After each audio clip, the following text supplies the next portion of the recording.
નમસ્તે વિદ્યાર્થી મિત્રો, કેમ છો? મજામાં? આજના વિડીયો લેક્ચરમાં આપ સૌનું સ્વાગત છે. તો આજના વિડીયો લેક્ચરમાં આપણે ધોરણ 6 વિષય ગણિત ચેપ્ટર 5 પાયાના આકારોની સમજૂતી વિશે આપણે અભ્યાસ કરતા હતા. તો એમાં આપણે અગાઉના વિડીયો લેક્ચરમાં આપણે સ્વાધ્યાય 5.8 ના પહેલા પ્રશ્નોનો આપણે અભ્યાસ કરી ગયા હતા. તો આજના વિડીયો લેક્ચરમાં આપણે સ્વાધ્યાય 5.8 ના બીજા પ્રશ્નનો આપણે અભ્યાસ કરીશું. તો જોઈએ વિદ્યાર્થી મિત્રો સ્વાધ્યાય 5.8 નો બીજો પ્રશ્ન. કે બીજો પ્રશ્ન આપણને શું આપેલો છે કે દરેક બહુકોણનું નામ આપો. એટલે કે અહીંયા આપણને બે બહુકોણ આપેલા છે, એ અને બી. તો એ દરેક બહુકોણનું આપણે નામ આપવાનું છે કે આ કયો બહુકોણ છે, આ કયો બહુકોણ છે એ. અને આ દરેકના આપણે શું કરવાના છે, વધુ બે ઉદાહરણ આપવાના છે. એટલે કે બીજા બે આપણે ઉદાહરણ આપવાના છે. તો અહીંયા તમે જોઈ શકો છો કે આ પહેલો જે બહુકોણ આપેલો છે એ બહુકોણને કુલ કેટલી બાજુઓ છે, તો 1 2 3 અને 4. તો ચાર બાજુ ધરાવતા બહુકોણને શું કહેવામાં આવે છે, તો ચાર બાજુ ધરાવતા બહુકોણને ચતુષ્કોણ કહે છે. એટલે કે આ બહુકોણને ચાર બાજુઓ છે તેથી તેને ચતુષ્કોણ કહેવાય. એટલે કે પહેલાનું આપણે લખીએ એ, તો એ કેવો બહુકોણ છે, તો ચતુષ્કોણ છે, કારણ કે ચાર બાજુ ધરાવતો બહુકોણ છે. એટલે કે અહીંયા આપણે લખીએ કે આ બહુકોણને ચાર બાજુઓ છે, તેથી તેને ચતુષ્કોણ કહેવાય. તેથી તેને શું કહેવાય, ચતુષ્કોણ કહેવાય. કે ચાર બાજુ ધરાવતા બહુકોણને શું કહેવાય, ચતુષ્કોણ. એટલે કે ચતુષ્કોણ છે અને આ બહુકોણને ચાર બાજુ, તેથી તેને શું કહેવાય, ચતુષ્કોણ કહેવાય. હવે બીજા બે આપણે ઉદાહરણ લખવાના છે. તો ઉદાહરણ આપણે લખીએ તો અહીંયા ઉદાહરણ આપણે બીજા બે આપીએ છીએ. તો પેલો ચતુષ્કોણ હું લખું છું, ચતુષ્કોણ ABCD. એટલે કે ચતુષ્કોણ ABCD. તો અહીંયા આપણે પેલા તો ચતુષ્કોણ ABCD દોરીએ.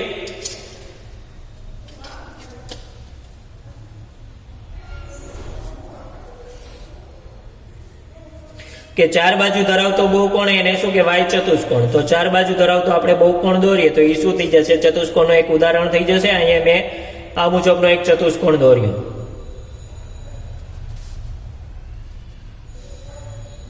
તો આ ચાર બાજુ ધરાવતો બહુકોણ છે, તો ચાર બાજુ ધરાવતા બહુકોણને શું કહેવાય, ચતુષ્કોણ. એટલે કે આ ચાર બાજુ ધરાવતા બહુકોણને કહેવાય ચતુષ્કોણ. તો આ ચતુષ્કોણ થઈ જશે કે કારણ કે આ પેલો આકૃતિ કેવી છે, બંધ આકૃતિ છે. આ ઉપરાંત આપેલી બધી જ આખી આકૃતિ કેવી છે, રેખાખંડોથી બનેલી બંધ આકૃતિ છે, એટલે કે બહુકોણ છે. આ ઉપરાંત બહુકોણને કેટલી બાજુ છે, ચાર છે. એટલે કે ચાર બાજુ ધરાવતા બહુકોણને શું કહેવાય, ચતુષ્કોણ. તો આ ચતુષ્કોણ કેવો થઈ ગયો, ચતુષ્કોણ ABCD. એટલે કે આ ચતુષ્કોણનું પેલું ઉદાહરણ થઈ ગયું. હવે જોઈએ બીજું ઉદાહરણ. તો બીજું ઉદાહરણ હું લઉં છું, ચતુષ્કોણ LMD. એટલે કે ચતુષ્કોણ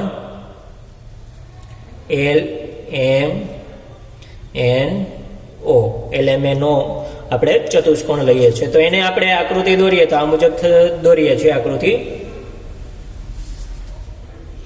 કે ચાર બાજુ ધરાવતો બહુકોણ હોય એને શું કહેવાય, ચતુષ્કોણ કહેવાય.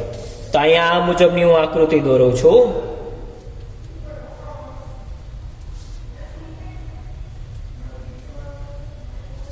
તો આ જે આકૃતિ દોરી ચતુષ્કોણની થશે કારણ કે ચાર બાજુ ધરાવતો બહુકોણ છે.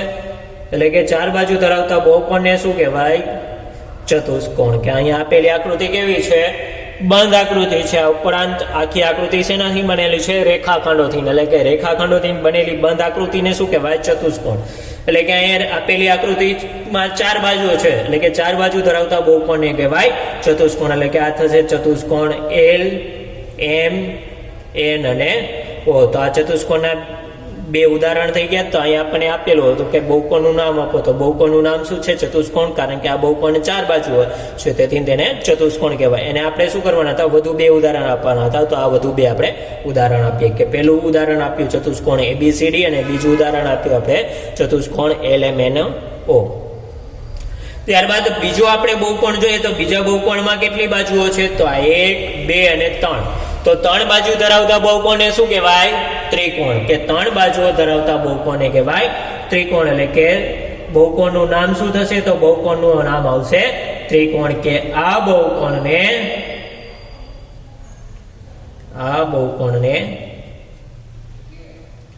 ત્રણ બાજુઓ છે,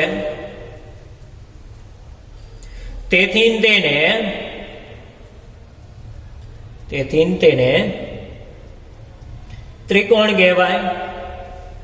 કે આપેલ બહુકોણ છે એ બહુકોણને કેટલી બાજુઓ છે? તો આપેલ બહુકોણને 3 બાજુઓ છે, તેથી તેને શું કહેવાય? ત્રિકોણ કહેવાય. હવે ત્રિકોણ આપણે વધુ 2 ઉદાહરણ લખીએ તો આ મુજબ થશે. પેલું ઉદાહરણ લઉં છું, ત્રિકોણ ABC.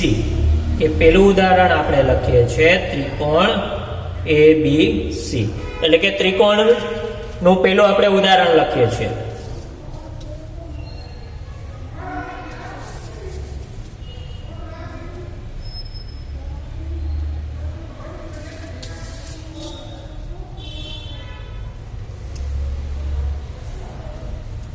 તો આ ત્રિકોણનું પેલું ઉદાહરણ થઈ ગયું ત્રિકોણ ABC, એટલે કે ત્રિકોણ બહુકોણ છે એ બહુકોણનું પેલું ઉદાહરણ થઈ ગયું ત્રિકોણ ABC, એટલે કે 3 બાજુ ધરાવતા બહુકોણને શું કહેવાય? ત્રિકોણ. તો આ 3 બાજુ ધરાવતો બહુકોણ છે, તો આ ત્રિકોણનું પેલું ઉદાહરણ. બીજું ઉદાહરણ આપણે લખીએ છીએ ત્રિકોણ PQR. કે ત્રિકોણ PQR, તો એને આપણે આકૃતિ દોરીએ તો ત્રિકોણ PQR ની આપણે આકૃતિ દોરીએ છીએ.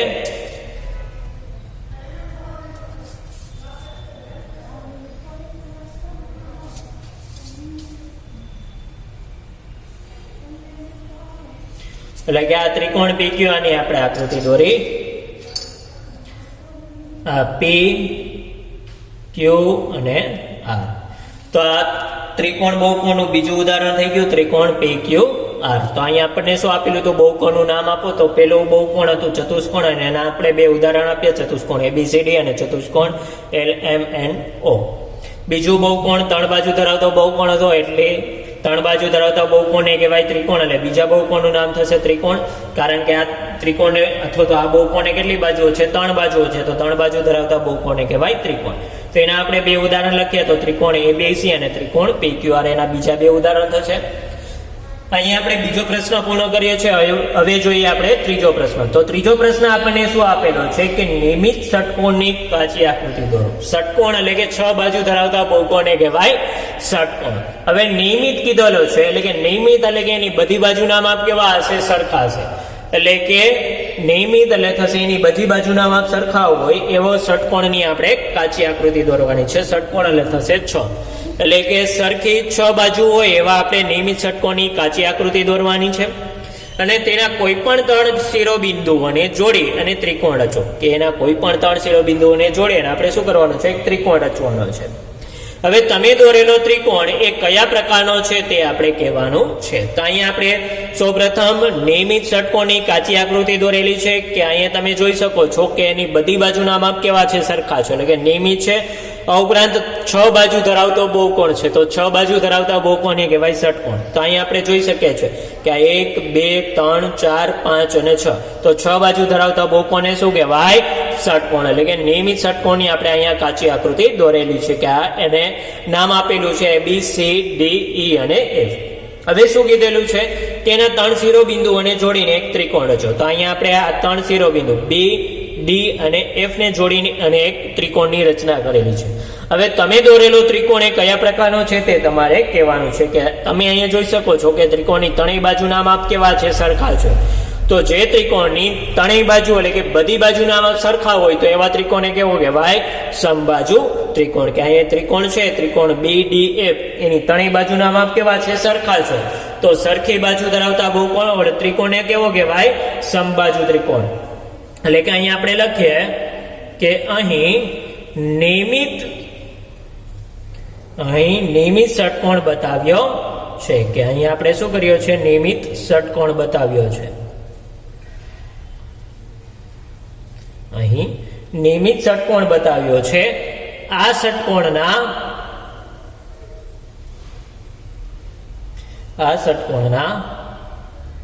વારાફરતી બિંદુઓ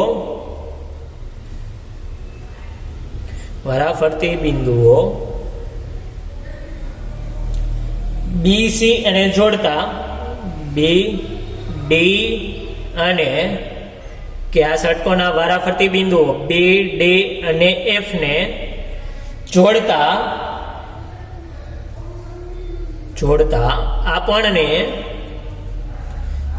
આપણને ત્રિકોણ BDF મળે છે. BDF મળે છે કે અહીં નિયમિત ષટકોણ બતાવ્યો છે અને આ ષટકોણના વારાફરતી બિંદુઓ BDF ને જોડતા આપણને ત્રિકોણ કયો મળે છે? તો ત્રિકોણ BDF મળે છે. આ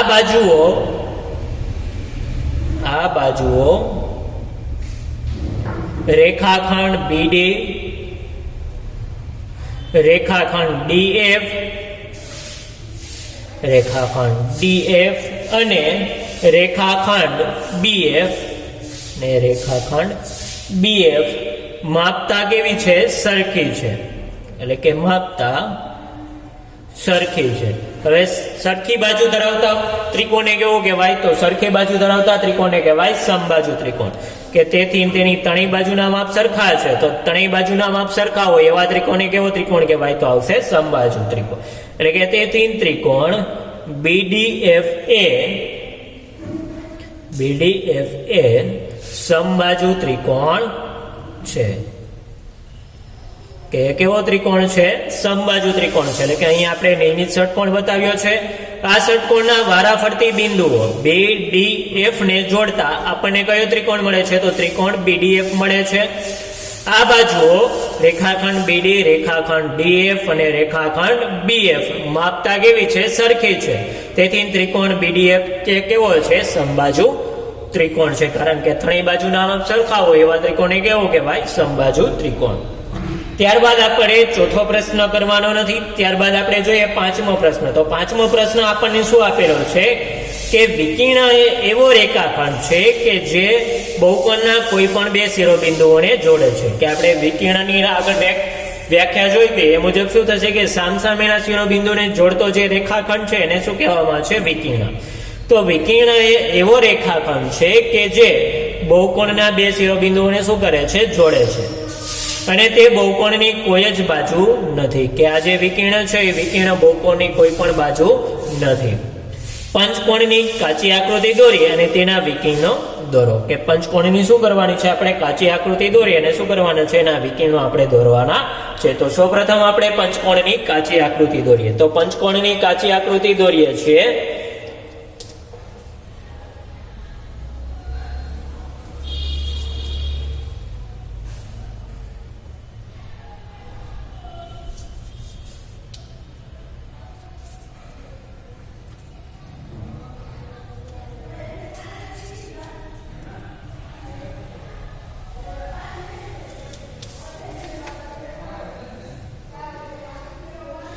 અહીંયા આપણે પંચકોણની કાચી આકૃતિ દોરી. હવે શું કરવાનું છે? કાચી આકૃતિ દોરી અને તેના વિકર્ણ દોરવાના છે. તો એના આપણે વિકર્ણ દોરીએ છીએ. તો સામસામેના શિરોબિંદુને જોડતો રેખાખંડ હોય એને શું કહેવામાં આવે? વિકર્ણ. તો વિકર્ણ આપણે દોરીએ છીએ. તો આ પહેલો વિકર્ણ થશે. ત્યારબાદ આ બીજો,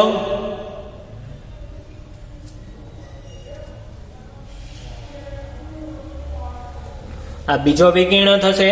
ત્યારબાદ અહીંથી આપણે દોરીએ તો સામસામેના શિરોબિંદુને જોડતો જે રેખાખંડ છે એને શું કહેવામાં આવે? વિકર્ણ. તો આ ત્રીજો વિકર્ણ થશે. આ ચોથો વિકર્ણ. હવે આ બિંદુ થઈને દોરીએ તો આ એક તો દોરેલો છે અને આ બીજો દોરશો એટલે આમ થશે.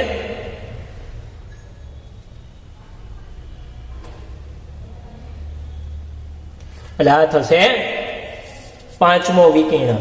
તો અહીંયા આપણને કુલ કેટલા વિકર્ણ મળશે? તો 5 વિકર્ણ મળશે. કે પહેલા આપણે શું કરવાનું છે? પંચકોણની કાચી આકૃતિ દોરવાની હતી. તો સૌપ્રથમ આપણે શું કર્યું? પંચકોણની કાચી આકૃતિ દોરી અને આપણે નામ આપી દઈએ છીએ A, આ B, C, D અને E. હવે પંચકોણ કોને કહેવાય? તો 5 બાજુ ધરાવતા બહુકોણને શું કહેવાય? પંચકોણ. તો અહીંયા 5 બાજુ ધરાવતો બહુકોણ છે. આ 1, 2, 3, 4 અને 5. તો આ 5 બાજુ ધરાવતા પંચકોણની આપણે કાચી આકૃતિ દોરી. ત્યારબાદ શું કરવાની છે? તો પંચકોણની કાચી આકૃતિ દોરી અને તેના વિકર્ણ દોરવાના છે. તો પહેલો વિકર્ણ રેખાખંડ AC, બીજો વિકર્ણ રેખાખંડ AD, પછી ત્રીજો વિકર્ણ રેખાખંડ BD, ચોથો વિકર્ણ રેખાખંડ BE અને પાંચમો વિકર્ણ થશે રેખાખંડ CE મળે છે. તો અહીંયા આપણે જવાબ લખીએ તો આ મુજબ થશે કે અહીં ABCDE એ પંચકોણ છે કે અહીં ABCDEA શું છે? એક પંચકોણ છે કે 5 બાજુ ધરાવતા બહુકોણને કહેવાય પંચકોણ. તો અહીં ABCDEA શું છે? એક પંચકોણ છે. હવે બબે શિરોબિંદુઓને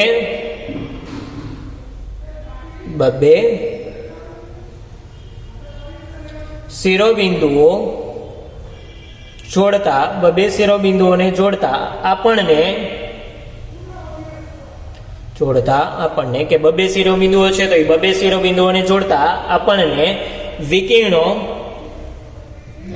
વિકર્ણો રેખાખંડ AC, પહેલો વિકર્ણ રેખાખંડ AC, બીજો વિકર્ણ રેખાખંડ AD, ત્રીજો વિકર્ણ રેખાખંડ BD, ચોથો વિકર્ણ રેખાખંડ BE અને પાંચમો વિકર્ણ રેખાખંડ CE